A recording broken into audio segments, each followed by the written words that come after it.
ஓம் சாய்ராம். சாய் பாபாவின் குரல். அன்பு குழந்தைகளே, மௌனம் ஒரு மகத்தான சக்தி.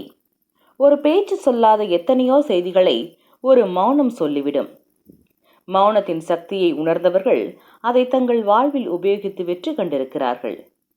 எப்போதும் பேசாமல் மௌனமாக இருக்க வேண்டும் என்று தெரிந்து வைத்திருப்பது, ஆனால் அதைவிட எதை எப்போது பேச வேண்டும், எப்படி பேச வேண்டும் என்றெல்லாம் தெரிந்து வைத்திருப்பது மிக அவசியம். ஒரு அரசனின் அவையில் அறிவு கூர்மையும் திறமையும் மிகுந்த அமைச்சர் ஒருவர் இருந்தார். அவரை எல்லோரும் புகழ்வது கண்டு மன்னர் சினம் கொண்டார். அவரை எப்படியாவது கீழ்மைப்படுத்த வேண்டும் என்று முடிவு செய்தார். ஒரு நாள் அவையில் மன்னர் அறிவாளியான அந்த அமைச்சரை பார்த்து, முட்டாள்களிடம் பழக வேண்டுமென்றால் என்ன செய்ய வேண்டும் என்று கேட்டார். அதற்கு அந்த அமைச்சர் எவ்வித பதிலும் கூறாமல் மௌனமாக இருந்தார்.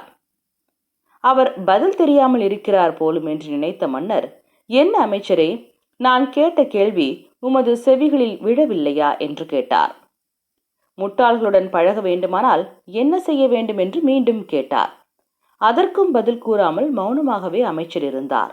இதனால் கோபமடைந்த மன்னர், என்ன, நான் கேட்டுக்கொண்டே இருக்கிறேன், எதுவும் கூறாமல் விழிக்கிறேரே, நான் கேட்பது உங்கள் செவிகளில் விழவில்லையா அல்லது என் கேள்விக்கு பதில் தெரியவில்லையா என்று கேட்டார். அமைச்சர் மன்னருக்கு வணக்கம் தெரிவித்துவிட்டு, மன்னர் பெருமானே, உங்கள் கேள்விக்கு உடனே பதிலளித்து விட்டேனே, நீங்கள் தான் அதை புரிந்து கொள்ளவில்லை என்றார். உடனே மன்னன், 3 முறை நான் கேட்டும் பதில் ஏதும் கூறாமல் மௌனமாக அல்லவா இருந்தீர் என்றான். அதற்கு அமைச்சர், ஆம் அரசே, அதுதான் என் பதில். முட்டாள்களுடன் பேச வேண்டுமென்றால் மௌனம்தான் சாதிக்க வேண்டும் என்றார். மன்னர் வாயடைத்து போனார். ஒரு மனிதனை தாக்கும் மிகப்பெரிய ஆயுதம் அவனுக்கு பிடித்தவரின் மௌனம்தான். மௌனம் சாதிப்பது கொடியவனுக்கே ஊக்கமளிக்கும், கொடுமைக்கு உள்ளாகிறவனுக்கு ஊக்கமளிக்காது.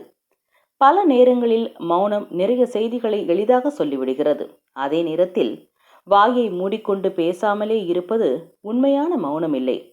அதாவது அக புற மனதினில் அமைதியான முறையில் கடைபிடிக்கப்படும் மௌனமே மிகச் சிறந்ததாகும்.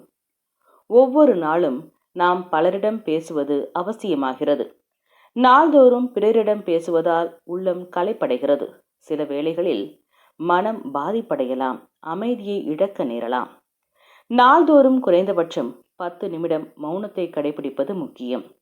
அவ்வாறு செய்வதால் ஒருவர் தம்மை நிலைப்படுத்துகிறார்.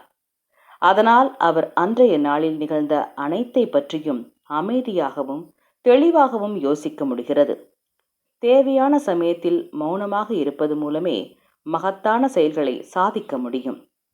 சாயை பணிக அனைவருக்கும் அமைதி நிலவட்டும். என்றும் உங்கள் நலம் விரும்பும் பராசக்தி.